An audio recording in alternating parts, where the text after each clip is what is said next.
Kemudian dari impuls momentum juga ada kekekalan ya, kekekalan momentum, ada kekekalan energi ya. Nah, jadi momentum juga punya kekekalan ya. Jadi total momentum linear sebelum waktu T itu sama dengan total momentum setelah waktu T ya. Nah, atau kalau dia bertumbuk gitu ya. Nah, bertumbukan.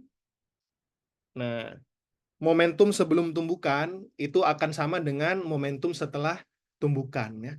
Di mana kemudian kita mengenal juga dengan koefisien restitusi ya. Nah, ini adalah kecepatan setelah tumbukan dikurangi dengan kecepatan sebelum tumbukan dibagi dengan kecepatan relatif sebelum tumbukan ya. Nah, nilainya dari 0 sampai 1 teman-teman ya.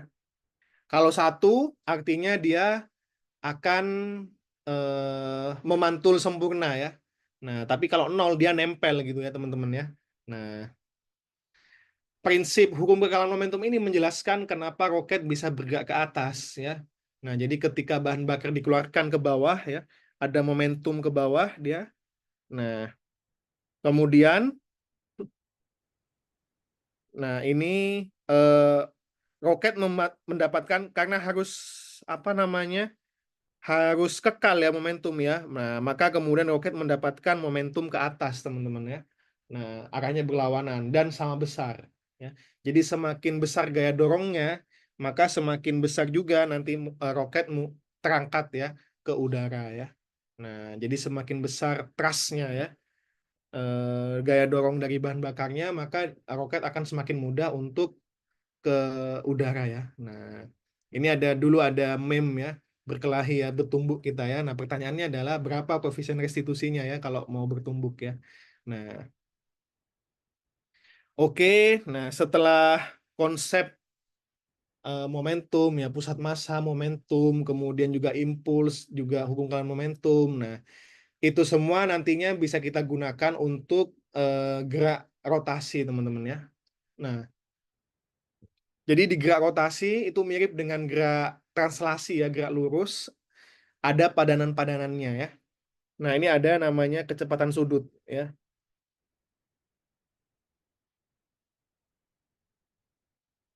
Kecepatan sudut atau angular velocity ya. Nah, itu sama seperti delta S per delta T ya. Tapi alih-alih kita menggunakan delta S, nah kita menggunakan perubahan sudutnya ya, delta T, delta theta per delta T ya. Nah, kemudian sama dengan GLBB ya, gerak rotasi juga punya bentuk yang sama ya. Nah, alhamdulillah. Jadi kita nggak perlu menghafal banyak persamaan teman-teman ya.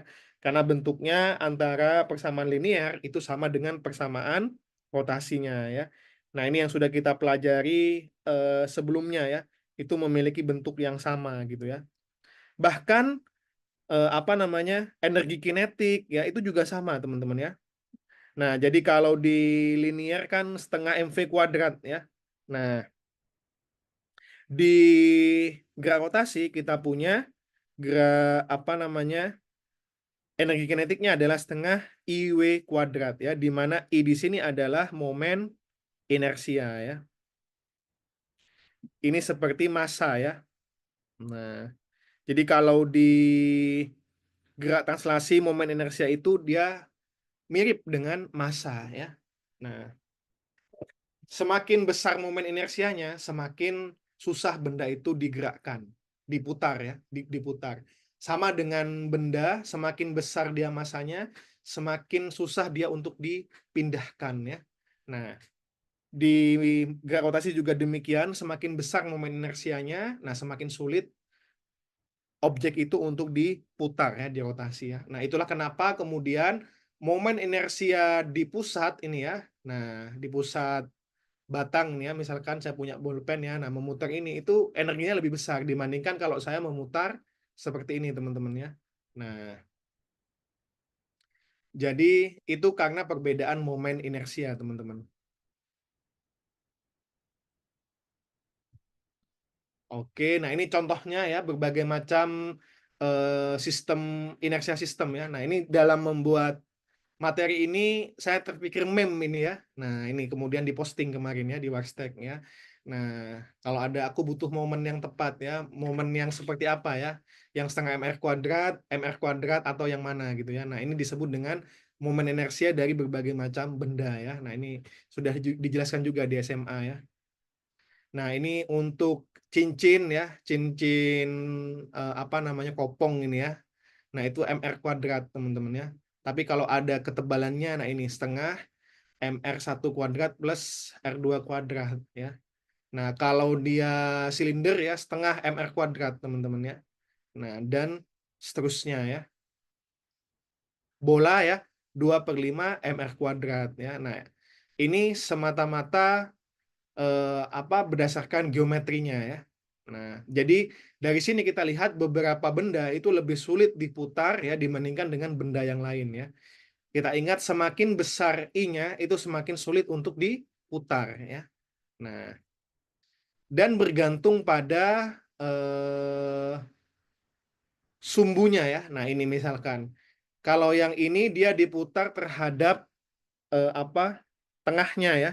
Nah, tapi kalau yang ini dia diputar terhadap apa permukaannya ya. Nah, jadi beda. Kalau dia diputar terhadap tengahnya ya. Nah, dia ini pusatnya diputarnya ya. Nah, dia mr kuadrat. Tapi kalau dia diputarnya terhadap apa ini ya? Bagian dari cincinnya, nah dia nilainya setengahnya ya.